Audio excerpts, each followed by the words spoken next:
कपिल कांत शर्मा एक बार पुनः आपके अपने YouTube channel success with Kapil पर बहुत स्वागत करता हूं। दिल्ली पुलिस कांस्टेबल के फॉर्म अप्लाई होने शुरू हो चुके हैं और कहां से होंगे? ये होंगे भाई एसएससी की साइट से। एसएससी की साइट से होंगे। क्या क्या चीज़ें आपको फिल करनी है वो हम यहां पर आपको एक एक चीज़ बताने वाले हैं। क्या क्या चीज़ें हैं देखते हैं भाई। सबसे पहले जाना होगा आपको एसएससी की मेन साइट पर, जो है ssc.nic.in। इस साइट पर, मेन साइट पर जाओगे तो जो होम पेज ही है, होम पेज पर ही आपको दिख जाएगा।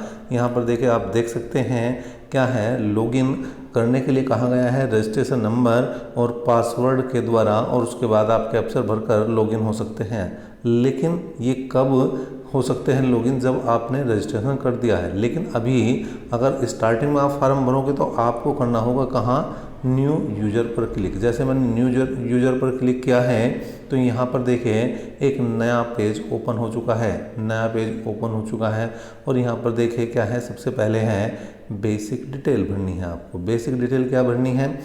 Do you have Aadhaar card? क्या आपके पास आधार कार्ड है? तो यस या नो, जो भी है उस पर आप क्लिक कर सकते हैं। और देखिए जहाँ पर स्टार है इसका मतलब ये मैंडेट है, ये आपको बिल्कुल भी आप इसे छोड़ नहीं सकते। चाहे तो यस करो या नो करो, लेकिन आपको करना ज़रूर पड़ेगा। अगर है तो आपको बताना पड़ेगा और नहीं है तो भी बताना पड़ेगा। दूसरे में, अगर आपके पास आधार कार्ड है तो यहाँ पर आधार कार्ड नंबर डाल दिया जाएगा। देखिए यहाँ पर स्टार नहीं है, इसका मतलब ये मैंडेट नहीं है, ये ज़रूरी नहीं है, क्योंकि अगर किसी के पास आधार कार्ड नहीं है तो वो नंबर कहाँ से लाएगा? वेरीफाई आधार कार्ड नंबर, जो भी आधार कार्ड, जिन बच्चों के पास आधार कार्ड नंबर है वो इसमें डालेंगे तो उसे वेरीफाई करेंगे, मतलब दोबारा से यहाँ पर वो नंबर डलेगा। इसका क्या फ़ायदा है? इसका फ़ायदा ये है कि आपका नंबर गलत, अगर कहीं किसी कारण से कोई डिजिट गलत है, कोई डिजिट गलत है तो आप जैसे यहाँ पर फिल करोगे उसे तो तुरंत पकड़ में आ जाएगी। अगर वो मैच नहीं करेगा तो वो आगे नहीं बढ़ेगा। ठीक है जी। इसके बाद 1C की बात करें तो यहाँ पर टाइप ऑफ आईडी की बात कर रहा है कि यहाँ पर आपकी जो है आईडी कौन कौन सी है। देखिए यहाँ पर अगर मैं ड्रॉप डाउन खोल दूँ तो यहाँ ड्राइविंग लाइसेंस है, आपके पास एम्प्लॉयर आईडी हो सकती है, प्राइवेट गवर्नमेंट कोई भी, पैन कार्ड, पासपोर्ट, स्कूल या कॉलेज आईडी और वोटर आईडी भी आप यहाँ पर कर सकते हैं। किसी को भी, जो भी आपके पास है उसी को आप कर सकते हैं सेलेक्ट। इसके बाद यहाँ पर मांगेगा वो क्या? ID number. आपने कोई भी आईडी डाली है उसका नंबर आपको यहाँ फिल करना ही होगा। देखिए जहाँ पर स्टार आ चुका है मतलब वो मैंडेट है, वो बिल्कुल ज़रूरी है। उसके बाद आपका नाम लिया जाएगा और नाम जो है, जो भी आपका हाई स्कूल के मार्कशीट में नाम है बिल्कुल सेम हूबहू वही नाम होना चाहिए। लेकिन उसमें कहीं भी आपको Shrimati, Shri, mister, Mrs, doctor, professor कुछ भी नहीं लगाना है अपने नाम से पहले। वैसे तो अभी आपके पास कोई डिग्री है नहीं कि आप डॉक्टर या प्रोफेसर लगाओगे, फिर भी आप श्री और मिस्टर, मिसिस बिल्कुल भी ये चीज़ यूज नहीं करनी है। वेरीफाई नेम, फिर वही काम है कि जो आपने यहाँ पर लिखा है वही बिल्कुल आपको यहाँ पर टाइप करना है, जिससे कि ये नाम भी आपका वेरीफाई हो जाए कि कहीं कोई गलती से कोई वर्ड गलत तो नहीं लिखा गया। उसके बाद यहाँ पर इन्होंने कहा है have you ever changed name? क्या आपने कभी अपने नाम में परिवर्तन किया है तो उस परिवर्तित नाम को भी यहाँ पर देना होगा। फिर फादर्स नेम है और फादर्स नेम में भी वही लिखना है आपको जो हाई स्कूल की मार्कशीट में आपकी आया हुआ है। हाई स्कूल की मार्कशीट में है वही आपको यहाँ पर डालना है। और यहाँ पर भी यही कहा है इन्होंने कि आप श्री या लेटी या डॉक्टर या प्रोफेसर ऐसे कोई भी शब्द यूज नहीं करेंगे। सेम यहाँ पर आप फादर के नाम को वेरीफाई करेंगे, फिर मदर का नाम आएगा और मदर का नाम भी उसी तरह से जो आपका हाई स्कूल की मार्कशीट में है उसी टाइप से यहाँ पर वही सेम वर्ड यहाँ पर आपको टाइप करने होंगे। और यहाँ पर भी आप श्रीमती या लेटी या डॉक्टर या प्रोफेसर कोई भी शब्द एक्स्ट्रा नहीं लगाओगे नाम के अलावा। इसके बाद वेरीफाई करना होगा आपको मदर का नाम, फिर डेट ऑफ बर्थ, और डेट ऑफ बर्थ को भी आपको क्या करना होगा भैया? वेरीफाई करना होगा। मतलब जैसे जैसे आप आगे बढ़ेंगे, हर चीज़ को इसने 2 बार लिया है। 2 बार लेने का मतलब ही ये है कि आप बिल्कुल कंफर्म हो जाए कि यहाँ पर आपकी कोई भी गलती ना हो। इसके बाद यहाँ पर देखें आपका जो है 10th लेवल की डिटेल आ जाएगी। यहाँ पर एजुकेशन बोर्ड लेगा और एजुकेशन बोर्ड की अगर बात करें तो जैसे ही हम ड्रॉप डाउन खोलेंगे सारे बोर्ड आ जाएंगे। आपका जो भी है CBSE बोर्ड है, UP बोर्ड है, जो भी बोर्ड है आप उसको कर सकते हैं सेलेक्ट। उसके बाद दोबारा से उसने क्या किया, वेरीफाई मांगा है, कहीं गलती से आप हैं यूपी बोर्ड के और कर दिया है आपने सीबीएसई बोर्ड, तो उसे ठीक करें और उसके बाद बोर्ड को वेरीफाई करें। फिर रोल नंबर, और फिर इसके बाद रोल नंबर में भी क्या आप जो है वेरीफाई करना होगा रोल नंबर को भी यहाँ पर। और रोल नंबर में भी आप कोई भी एक्स्ट्रा वर्ड नहीं लगा सकते, जो उसमें है बिल्कुल सेम वही आपको डालना होगा। फिर पासिंग ईयर, कब आपने पास किया है, और फिर वेरीफाई पासिंग ईयर, आपको जो है किस साल आपने पास किया उसे वेरीफाई करना होगा। फिर जेंडर, आप मेल फीमेल या ट्रांसजेंडर हैं तो वो भी आपको बताना होगा, और उसके बाद उसी को दोबारा से वेरीफाई करना होगा। कई बार क्लिक हो गया, आप हैं मेल, ठीक है, लेकिन गलती से आपने कर दिया फीमेल क्लिक, लेकिन जैसे ही यहाँ मेल क्लिक करोगे तो वो यो मिसमैच हो गया, मिसमैच हो जाएगा तो आपको यहाँ पर ठीक करना होगा, तभी ही आगे बढ़ेगा। ठीक है, फिर पूछ रहा है लेवल ऑफ एजुकेशनल क्वालिफिकेशन, आपका लेवल क्या है, आप कहाँ तक पढ़े हैं, आप 10th पास हैं, 12th पास है, डिप्लोमा, पोस्ट ग्रेजुएट, ग्रेजुएशन या पीएचडी, क्या चीज़ आपने की है, तो वो आपको बताना पड़ेगा। इसके बाद मोबाइल नंबर, और उसके बाद मोबाइल नंबर को भी वेरीफाई करना है आपको।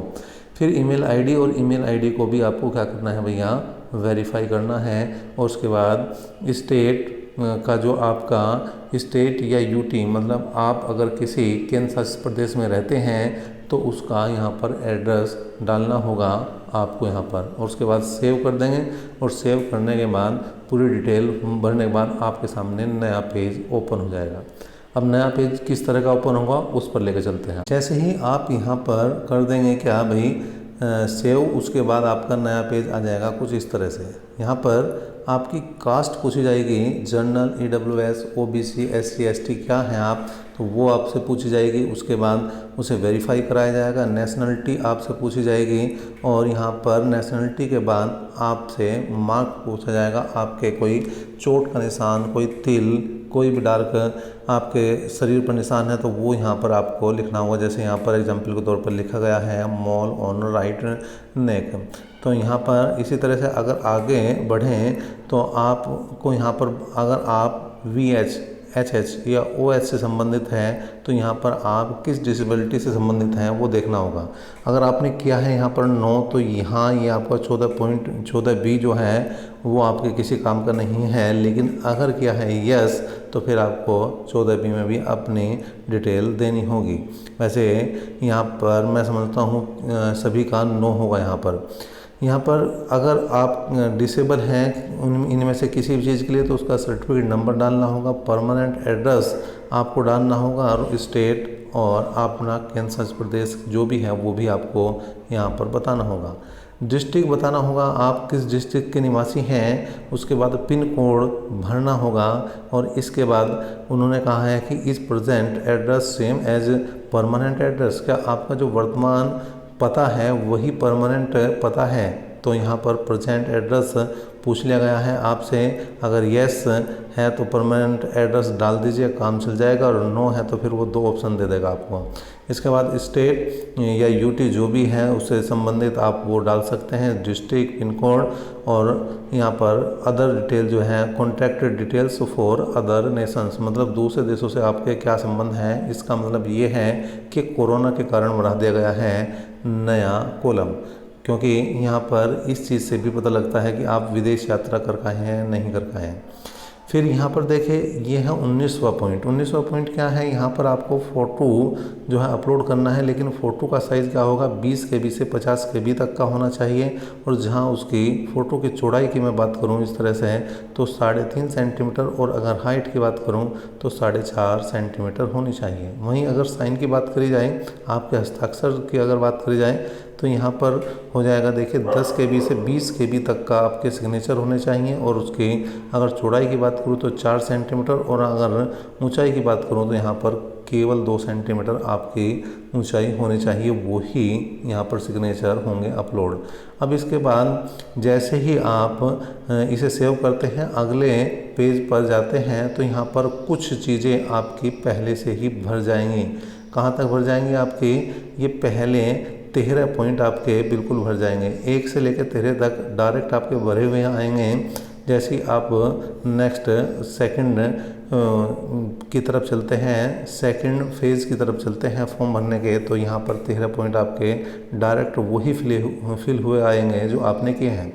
उसके बाद उससे आगे के आपको फिल करने हैं। जैसे यहाँ पर आपका you have belong to a caste not including in central list of OBC but notified as OBC by the government of NCT of Delhi, कि आप जो है किसी ऐसी कास्ट से संबंधित हैं जो सेंटर की लिस्ट में तो नहीं है लेकिन दिल्ली की लिस्ट में है, तो वो डिटेल आपको देनी होगी। तो इसके बाद जो है यहाँ पर उसने पूछा है whether department candidate of the Delhi police, क्या आप दिल्ली पुलिस के संबंधित उम्मीदवार हैं, तो यस है तो यस करना होगा, नो है तो फिर नो करना होगा। ऐसे ही फिर आगे क्या आप जो हैं किसी ऐसे MTS वगैरह में जो या दिल्ली पुलिस में जो काम कर रहे हैं उनके पुत्र हैं, तो उसके लिए भी यस या नो जो भी है आपको वो करना होगा। इसके बाद 17वां पॉइंट जो है वो है यहाँ पर आपको कि आपने क्या पिछले 3 साल में किसी राज्य से राष्ट्रीय स्तर पर या भारत से किसी अंतर्राष्ट्रीय स्तर पर किसी खेल प्रतियोगिता में भाग लिया है, तो उसकी डिटेल, और अगर यस है तो फिर आपको 17.1 भी फिल करना होगा। इसके बाद आपसे एग्ज़ाम सेंटर मांगे गए हैं, प्रेफरेंस मांगी गई है। आप देख सकते हैं यहाँ पर यूपी के सेंटर भी दिखाए गए हैं, मतलब आपका अगर आप यूपी से संबंधित हैं तो आपका एग्ज़ाम बहुत ही ज़्यादा चांस रहेंगे कि यूपी में ही हो जाएगा आपका ऑनलाइन एग्ज़ाम। उसके बाद आप जो है ESM से संबंधित हैं तो आपको देना होगा यस या नो जो भी है वो देना होगा। और यहाँ पर आपको अगर आप डिस्चार्ज हो चुके हैं किसी फोर्स से तो उसकी डेट भी यहाँ पर देनी होगी।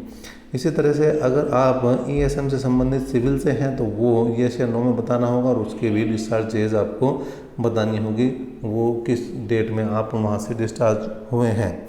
ठीक है, ये पूरी डिटेल हो जाएगी जी आपकी। इसके बाद यहाँ पर अगर आ जाए तो यहाँ पर दिल्ली पुलिस के लिए स्पेशल कोटा ESM की तरफ से आपको लेना है तो वो आप यस या नो कर सकते हैं। अगर आप इससे संबंधित हैं तो यस करें, अन्यथा नो, और मोस्टली का ये नो रहने वाला है। यहाँ पर आपको एज रिडक्शन चाहिए तो आपको यस करना है, मतलब आपकी अगर एज OBC में है जैसे आप, तो OBC के लिए 25 साल से अगर आपकी उम्र ऊपर हो चुकी है तो आपको यस करना होगा, एज रिडक्शन लेना होगा, और अगर नहीं तो नो पर क्लिक करना होगा। ठीक है, इसके आगे अगर यहाँ पर देखा जाए तो यस के लिए फिर वो पूछ लेगा कि भाई किस तरह का आपको एज रिडक्शन चाहिए, आप OBC संबंधित हैं, SC संबंधित हैं, ST से या एक्स सर्विसमैन। फिर यहाँ पर NCC के सर्टिफिकेट की बात करी गई है, आप होल्डर हैं NCC के सर्टिफिकेट, और उसके बाद कौन सा सर्टिफिकेट आपके पास है वो भी बात करी गई है। आपकी यहाँ पर हाईएस्ट क्वालिफिकेशन क्या है वो बतानी होगी, और यहाँ पर उसकी डिटेल भी फिल करनी होगी आपको। डिटेल में यहाँ पर देखे क्या है, बोर्ड पूछ लिया, रोल नंबर पूछ लिया, सब्जेक्ट, पासिंग ईयर, परसेंटेज पूछ ली गई है। यहाँ पर पोस्टल एड्रेस भरना होगा उसके बाद, और जैसे ही हम आगे बढ़ेंगे ये परमानेंट एड्रेस भी भरना होगा, और आपका ये फ़ोटो और सिग्नेचर अपलोडेड हैं ऑलरेडी। और उसके बाद यहाँ पर आप आई एम एग्री, और यहाँ पर जैसे ही एग्री के बाद आप ये कैप्चर भरेंगे और यहाँ पर कर देंगे इसे सेट, तो तुरंत ही आपका फॉर्म जो हो जाएगा भैया सबमिट। तो ये पूरी प्रक्रिया रही है दिल्ली पुलिस के फॉर्म को अप्लाई करने की। अगर कोई भी किसी भी पॉइंट पर डाउट है तो आप हमें कमेंट बॉक्स में कमेंट कर सकते हैं। अभी तक के लिए इतना ही, नेक्स्ट अपडेट तक के लिए धन्यवाद।